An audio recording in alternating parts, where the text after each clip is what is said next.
My TV ప్రేక్షకులకు నమస్కారం. నేను మీ దివాకర్ శర్మ. మీతో ఏదేదో పంచుకోవాలని, ఏదో కొత్త విషయాలు, లేకపోతే మీ చుట్టూ జరుగుతున్నటువంటి పరిణామాలు మీ దృష్టికి తీసుకురావాలని ఏదో రకరకాల తాపత్రయం రోజు మీతోటి కాసేపన గడపాలనేటువంటి ప్రయత్నం కనుక మీకు నచ్చినట్లయితే మా ఛానల్ సబ్స్క్రైబ్ చేయండి. పక్కనటువంటి బెల్ సింబల్ని గణగణ మోగించండి. రాష్ట్రంలో ప్రతిరోజు ఏదో ఒక సంచలనం జరుగుతూనే ఉంటుంది. దేశవ్యాప్తంగా కూడా సంచలనాలు జరుగుతుంటాయి. అందులో మంచి ఉంటాయి, చెడు ఉంటాయి, మనకి పనికొచ్చే ఉంటాయి, మనకి పనికిరాని ఉంటాయి. కానీ సంచలనాలే అన్నీ కూడా. అలాగే వార్తలు కూడా, సంచలనాలతో పాటు కొన్ని వార్తలు కూడా జరుగుతుంటాయి, కొన్ని సంఘటనలు జరుగుతుంటాయి. ఇవాళ మీడియాకి దాదాపు అధికారపూర్వకంగా వచ్చిన సమాచారం ఏంటంటే, ఆడదాం ఆంధ్ర పేరుతోటి వైసీపీ ప్రభుత్వంలో ఉన్నటువంటి అప్పటి క్రీడా శాఖ మంత్రి శ్రీమతి ఆర్కే రోజా గారు ఆంధ్రప్రదేశ్ ప్రజలతోటి, ప్రజల మనస్సులతోటి, ప్రజల ఆర్థిక పరిస్థితులతోటి ఎలా ఆడుకున్నారు అనేది ఒక నివేదిక తయారు చేసింది పోలీస్ డిపార్ట్మెంటు. ఆ నివేదిక దాదాపుగా మన రాష్ట్ర డీజీపీ గారి దగ్గరికి చేరుకుంది. ఆ నివేదికను ఆధారంగా దాంట్లో ఉన్నటువంటి ప్రబుద్ధులు ఎవరెవరు ఏ మేర అవినీతికి పాల్పడ్డారు, ఎవరెవరు ఎంతెంత రేంజ్లో ఆడుకున్నారు, ఇవన్నీ కూడా ఆ నివేదికలో పొందుపరచబడ్డాయని సమాచారం. సో ఈ నివేదికను ఆధారంగా చేసుకుని నగరి నియోజకవర్గపు మాజీ ఎమ్మెల్యే వైసీపీ నాయకురాలు శ్రీమతి ఆర్కే రోజాని పోలీసులు అరెస్ట్ చేసేటువంటి అవకాశం ఉందని విశ్వసనీయ సమాచారం. అదే జరిగితే నిజంగా ఒక మంచి రోజు, ఒక మంచి ప్రభుత్వం తీసుకున్న చర్యల్లో ఒక మంచి చర్య కింద మనం భావించుకోవాలి. ఈ ఆర్కే రోజా అనేటువంటి ఒక వ్యక్తి ఒక మానసిక వికలాంగురాలు. అంటే శారీరకంగా ఆవిడ చూడడానికి బాగుండొచ్చాము, కానీ మానసిక వికలాంగురాలు. ఆవిడకి ఎప్పుడు కూడా ఏదో ఒక పార్టీలో ఉండాలి, ప్రజల్లో కనిపిస్తూ ఉండాలి. బహుశా చిన్నతనంలో ఏదైనా కొన్ని దుస్సంఘటనలు జరిగి ఉండొచ్చు. సో అందుకని ఆవిడ ఎప్పుడు ఏంటంటే ప్రజలతో మమేకమై ఉండాలి. మంచి చేయడం కోసం కాదు, ఆవిడ హైలైట్ అవ్వడం కోసం. మీరు చూడండి, ఆవిడ లాస్ట్ 10-15 ఇయర్స్ పొలిటికల్ జర్నీ తీసుకుంటే ఆవిడ ఎప్పుడు కూడా ఏదో సెన్సేషన్ క్రియేట్ చేయడం కోసం పనికిమాలిన సోచ్ చెప్పడం, ఆ నాయకులు దుమ్మెత్తిపోయడం, ఈ నాయకులు దుమ్మెత్తిపోయడం, టీడీపీలో ఉంటే వైఎస్ఆర్ని, వైఎస్ఆర్సీపీలో ఉంటే టీడీపీ వాళ్ళని, లేకపోతే ఇంకా కాంగ్రెస్ వాళ్ళని, లేకపోతే ఇప్పుడు కూటమిలో బీజేపీని, ఇలా ఆవిడకి ప్రతిపక్షంలో ఉన్నటువంటి వాళ్ళని దుమ్మెత్తిపోయడం ఒకటే లక్ష్యం ఆవిడది. ఆవిడ 3 సార్లు ఓడిపోయి ఏడ్చుకుని మొత్తుకుంటే నగర ప్రజలు జాలిపడి ఆవిడకి ఎమ్మెల్యే పదవి కట్టబెట్టారు. ఆ విషయం కూడా మర్చిపోయి ఆ నగరికి ఏం చేసిందనేది ఎవరికి తెలియదు. ఎందుకంటే ఏదైనా చేస్తేనే తెలియడానికి 24 గంటలు ఒక చాలా సీనియర్ పొలిటీషియన్ లాగా ఆవిడ ఫీల్ అయిపోయి చాలా తనకు తాను ప్రత్యేకంగా ఊహించేసుకుని రకరకాల కామెంట్లు అవతల వాళ్ళ మీద, వాళ్ళ సీనియారిటీని, వాళ్ళ అనుభవాన్ని కూడా దృష్టిలో పెట్టుకోకుండా, అన్నిటికంటే ముఖ్యంగా ప్రజాభిమానాన్ని కొన్ని టన్నుల కొద్దీ చూరగొన్నటువంటి పవన్ కళ్యాణ్ లాంటి సినిమా యాక్టర్స్ని, ఆవిడ కూడా అదే ఫీల్డ్ నుంచి వచ్చింది కదా.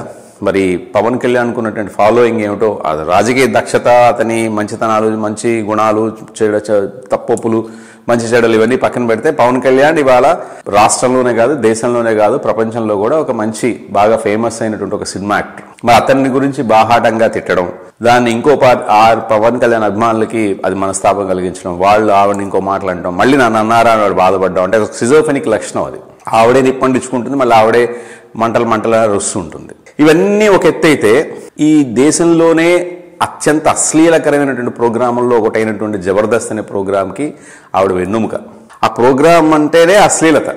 కుటుంబాలతో కలిసి, పిల్లలతో కలిసి చూడదగిన ప్రోగ్రాం కాదు అది. ఎవరు చూడలేరు కూడా. అంటే సభ్య సమాజంలో బతికే వాళ్ళు ఎవరు కూడా ఆ ప్రోగ్రామ్ని పిల్లలతో కలిసి, కుటుంబ సభ్యులతో కలిసి చూడలేరు. అందులో యాక్టర్లు వాడే బూతు మాటలు, యాక్టర్లు వేసుకునే డ్రెస్సులు, వాళ్ళ అక్రమ సంబంధాలకి వాళ్ళకు ఉన్నటువంటి ఇంట్రెస్టు, యాంకర్లని వాళ్ళ భర్తల పేర్లతో సహా దాంట్లో మెన్షన్ చేస్తూ, నేను ఈవిడికి లైన్ వేస్తున్నాను, ఈవిడికి లైన్ వేయడం వాళ్ళ హస్బెండ్ కోపం వస్తుంది, ఇలాంటి ఒక వెకిలి, అంటే ఒక సభ్య సమాజం కాదు కదా, ఒక మనిషి కూడా హర్షించలేనటువంటి పదజాలంతో నడిచేటువంటి ఆ ప్రోగ్రాంకి ఈవిడ వ్యవహారకర్త, వ్యాఖ్యాత, జడ్జి, చాలా చాలా పోస్టులు ఉన్నాయి ఆవిడకి. దాంట్లో ఆవిడ చిన్నపిల్లలా ఫీల్ అయిపోయి, సుమారు 50 పైనే ఉంటాయి కదా ఆవిడ వయసు, ఆవిడ చిన్నపిల్లలా ఫీల్ అయిపోయి చిన్న పొట్టి గౌన్లు, పొట్టి స్కర్ట్లు ఇవన్నీ వేసుకుంటూ ఆ డ్యాన్స్ మాస్టర్లతోటి వెకిలి వేషాలు, అసలు జుగుప్సాకరేటువంటి మాటలు, ఇవన్నీ ఒక ప్రజాప్రతినిధికి ఏవైతే క్వాలిటీస్ ఉండకూడదో, ఎటువంటి అవలక్షణాలు ఉండకూడదో అటువంటి అవలక్షణాలన్నీ ఆర్కే రోజా గారిలో ఉన్నాయి. ఆవిడ ఒక ప్రజాప్రతినిధి, ఒక ఎమ్మెల్యే, తర్వాత కాలంలో మంత్రి అయ్యారు అంటే ఒళ్ళు ఒక రకంగా జలధరించేటువంటి వ్యక్తుల్లో నేను ఒకడిని. అసలు అంటే ఏంట్రా మన దౌర్భాగ్యం ఇది, ఇలాంటి వ్యక్తి మనకి ఎమ్మెల్యేగా, మనకి మంత్రిగా వచ్చింది. అంతేలే, ఆ పార్టీ చరిత్ర అలాంటిది, ఆ పార్టీ నాయకుడి యొక్క క్యారెక్టర్ అలాంటిది కాబట్టి మరి అలాంటి వాళ్ళే ఉంటారు ఆ పార్టీలో. ఇప్పుడు బీజేపీలో తీసుకుంటే నరేంద్ర మోడీ గారు లాంటి వ్యక్తిత్వం ఉన్నటువంటి లీడర్ ఉన్న ఆ పార్టీలో అందరూ వ్యక్తిత్వం ఉన్నటువంటి వాళ్ళే ఉంటారు, అట్లీస్ట్ 95%. మరి వైసీపీ పార్టీలో నాయకత్వం అధినాయకత్వం అలాంటిదే కదా, మరి ఇలాంటి వాళ్ళే పెంచి పోషిస్తారు, ఇలాంటి వాళ్ళే చేరతారు. రోజా గారి నేర ఆరోపణలు ఏంటైతే ఉన్నాయో అవి వాటిని చూస్తే ఈ ఆడదాం ఆంధ్ర అనేటువంటి దాంట్లో కొన్ని వందల కోట్ల రూపాయలు కుంభకోణం జరిగిందని, అంటే పేరుకి మాత్రం ఏదో 150 కోట్లు 160 కోట్లు చూపిస్తున్నారు కానీ అంతకంటే ఎక్కువ జరిగిందని, దానిలో ప్రధాన పాత్ర ఈ రోజా గారిదని, కొంతమంది ఐఏఎస్ కూడా దాంట్లో ఉన్నారని డీజీపీ గారి దగ్గర ఉన్నటువంటి నివేదికలో ఉన్న సమాచారం అని మాకు మీడియాకి కొంత చాలా కాన్ఫిడెన్షియల్ అండ్ కన్స్ట్రక్టివ్ ఇన్ఫర్మేషన్ వచ్చింది. సో దీన్ని మనం కొంచెం లోతుగా పరిశీలిస్తే నా విశ్లేషణ ఏంటంటే, ఒక నేరం జరిగిన తర్వాత కూటమి ప్రభుత్వం దాన్ని పట్టుకుని ఆ సంబంధించిన వ్యక్తుల్ని అరెస్ట్ చేస్తోంది, శిక్షిస్తోంది. శిక్షిస్తోంది ఇన్ ది సెన్స్ చట్టాలు కోర్టులకు అప్పచెప్తోంది. కానీ ఇదే కూటమి ప్రభుత్వం గత 5 ఏళ్ళు ఖాళీగా ఉంది. ఆ టైంలో నేరం జరగకుండా, ప్రజల ఆస్తులకి నష్టం జరగకుండా, ప్రజల డబ్బుకి నష్టం జరగకుండా, ప్రజల డబ్బు వృధా కాకుండా ఎందుకు కాపాడలేకపోయింది? ఇప్పుడు వైసీపీ పార్టీ చాలా ఖాళీగా ఉంది. అధినాయకుడి దగ్గర నుంచి అట్టడుగు స్థాయి కార్యకర్త వరకు చాలా ఖాళీగా పనిపాట లేకుండా ఉన్నారు. ఇప్పుడు కూటమి ప్రభుత్వం ఏం తప్పులు చేస్తోంది అనేది అదొక పెద్ద చర్చ చేసి దానికి ఏదో విశ్లేషణలు చేసి చేయడం కంటే, నేరం ఎక్కడ జరుగుతోంది, ఏ మేర జరుగుతుంది, అవినీతి ఏ మేర జరుగుతోంది, ఏ మినిస్టర్ చేస్తున్నాడు, ఏ ఎమ్మెల్యే చేస్తున్నాడు, ఆధారాలతో సహా కోర్టుకి ఎందుకు ఇప్పుడే ఇవ్వట్లేదు? వీళ్ళ గవర్నమెంట్ వచ్చిన తర్వాత మళ్ళా ఇంత కుంభకోణం జరిగింది, ఇన్ని 100 కోట్ల రూపాయల కుంభకోణం జరిగింది, ఇంత మేర అవినీతి జరిగిందని చెప్పి ఒక పెద్ద ఛార్జ్ షీట్ తయారు చేసి అప్పుడు వాళ్ళ జైల్లో పెడతారు. దీనివల్ల ప్రజలకు వచ్చేటువంటి ఉపయోగం ఏంటి? ఇప్పుడు ఆర్కే రోజాను అరెస్ట్ చేసినంత మాత్రాన, లేకపోతే మన మిథున్ రెడ్డిని అరెస్ట్ చేసినంత మాత్రాన వాళ్ళకి ఓటేసే ఆ ఉన్మాద అభిమానులు వాళ్ళు మారరు. వాళ్ళు అలాగే వేస్తూనే ఉంటారు, వాళ్ళ అభిమానాలు కంటిన్యూ అవుతూనే ఉంటుంది. కానీ ఖజానాకి ఏర్పడే నష్టం భర్తీ కావట్లేదు, ఆ నష్టం అలాగే ఉంటుంది. నేరారోపణ జరిగిన తర్వాత అతను ఏదైతే ఆర్థికపరమైనటువంటి అవినీతికి పాల్పడ్డాడో ముందు ఆ డబ్బును రికవర్ చేయాలి. అప్పుడే మనకి రాష్ట్రానికి ఆర్థిక పరిస్థితికి ఎటువంటి విఘాతం కలగదు. యావరేజ్గా తీసుకుంటే ఒక్కొక్క మనిషి 1000 కోట్లు వేసుకుంటే కూడా 175,000 కోట్లు, అంటే 175,000 కోట్ల పైన అవినీతి జరిగింది. ఎంత భారం పడుతుంది రాష్ట్ర ఖజానా మీద, ప్రజల మీద? సో ఇవన్నీ మళ్ళీ పన్నుల రూపంలోనే వసూలు చేయాలి. సో అంటే మళ్ళీ మనకే ఆ టోపీ కూడా మనకే వేస్తారు. ఈ విష సైకిల్ నుంచి మనల్ని మనం కాపాడుకోలేకపోతున్నావా, లేకపోతే కాపాడుకునే ప్రయత్నమే చేయట్లేదా అనేది ఎవరి అంతరాత్మక వాళ్ళు ప్రశ్నించుకోవాలి. మనకి రోజు పేపర్లలో, న్యూస్ పేపర్లో, టీవీలో, సోషల్ మీడియాలో ఎవరెవరు ఎంతెంత అవినీతి చేశారనేది సాక్ష్యాధారాలతో సహా వస్తుంది. అంటే ఛార్జ్ షీట్లు ఏదైతే వేశారో అదే సాక్ష్యం, మన దగ్గర సాక్ష్యాలే ఉంటాయి. సో ఛార్జ్ షీట్లో వేసినటువంటి పొందుపరిచినటువంటి విషయాలని మనం ప్రాతిపదికగా తీసుకుని, ఓహో ఈవిడింత నేరం చేసింది, ఈవిడికి ఇలాంటి మనస్తత్వం ఉంది, ఈవిడికి నేర చరిత్ర ఉంది, ప్లస్ జబర్దస్త్ లాంటి షోల్లో చేసినటువంటి ఖ్యాతి కూడా ఉంది, స్త్రీ అయి ఉండి ఇలాంటి నీచపు అంటే ఇలాంటి వల్గర్ యాక్టివిటీస్లో పార్టిసిపేట్ చేసింది కాబట్టి ఈవిని మనం ఇంకోసారి ఎన్నుకోకూడదు. ఈ విఘ్నత మనకు ఉండాలి. మళ్ళీ ఆవిడొచ్చి 4 కన్నీటి బొట్లు దాల్చేసేసి 4 ఏడుపు మాటలు చెప్పేసేసి 4 సెంటిమెంట్ మాటలు చెప్పేస్తే మళ్ళీ కరిగిపోయి మళ్ళీ నగర ఎమ్మెల్యే చేసేస్తే ఆ నగరి ప్రజల కర్మ. For that matter not only Nagari constituency, any other constituency. రాష్ట్రంలోనే 175 కాన్స్టిట్యున్సీల్లో 175 మంది రోజాలో, లేకపోతే మిథున్ రెడ్డిలో, లేకపోతే ఇంకో జగన్మోహన్ రెడ్డిలో ఉన్నారు. అటు ఆ పార్టీలో ఉన్నారు, ఈ పార్టీలో ఉన్నారు.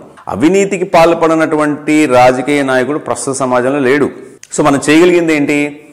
రెండోసారి వాడిని ఎన్నుకోకూడదు. ఒకసారి ఎన్నుకోవడమే మనం చేసిన చాలా పెద్ద పొరపాటు అనుకుంటే, మళ్ళీ రెండోసారి వాడికి అందలం ఇస్తే వాడు మన మాట వింటాడా? ఇప్పుడు రోజా గారు మీ మాట వింటారా? నగరీ కాన్స్టిట్యున్సీ ప్రజల మాట వింటారా? విందావిడ సంపాదించేసుకుంది. ఇప్పుడు ఈ నేరం నుంచి, అంటే ఈ ప్రాబ్లం నుంచి లీగల్గా ఎలా బయటపడాలో దానికి ఆవిడ దగ్గర డబ్బు ఉంది, పార్టీ ఎంతో కొంత హెల్ప్ చేస్తుంది, చేయొచ్చు చేయకపోవచ్చు. మళ్ళీ ఎలక్షన్ వచ్చినప్పుడు మళ్ళీ ఖర్చు పెట్టుకోవడానికి ఆవిడ దగ్గర డబ్బు ఉంది.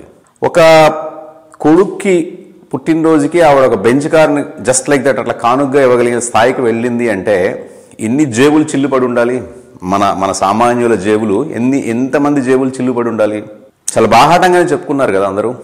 ఇసుక దాంట్లో, లడ్డూలు, తిరుపతి దర్శనాలు, ఇలా రకరకాల స్కాముల్లో ఆవిడ పాత్ర ఉంది అనేది, ఇంకా చెన్నైలో, తమిళనాడులో.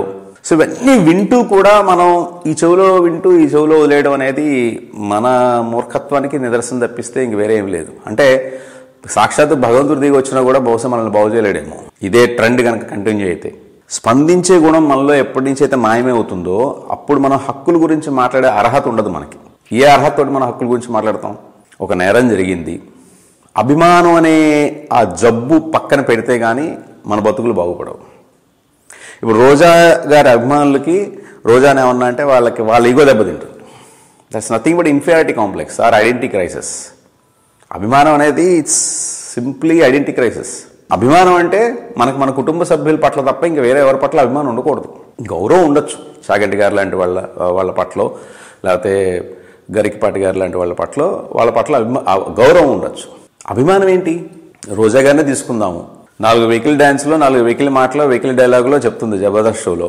పొలిటికల్కి సంబంధించిన మీటింగ్స్లో 4 బూతులు తిరుగుతుంది.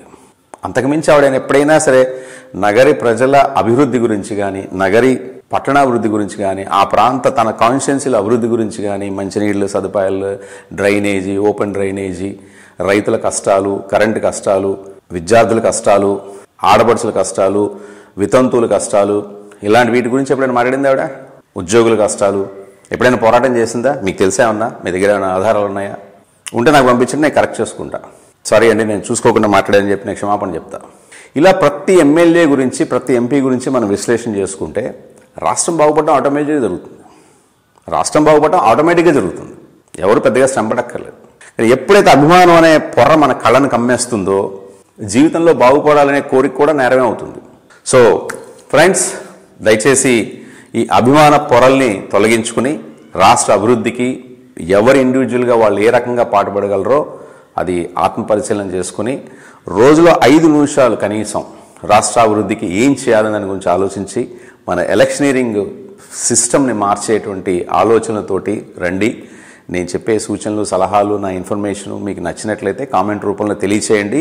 నేను ఇంకా మెరుగుపరుచుకుంటాను, నేను ఇంకా అప్డేట్ చేసుకుంటాను. ఎప్పటికప్పుడు ఎంతో కొంత మీకు ఉపయోగపడే సమాచారంతో రావాలని మా ఈ తపన మీకు నచ్చినట్లయితే దయచేసి సబ్స్క్రైబ్ చేయండి. పక్కన ఉన్నటువంటి బెల్ సింబల్ని గంట కొట్టండి. Thank you.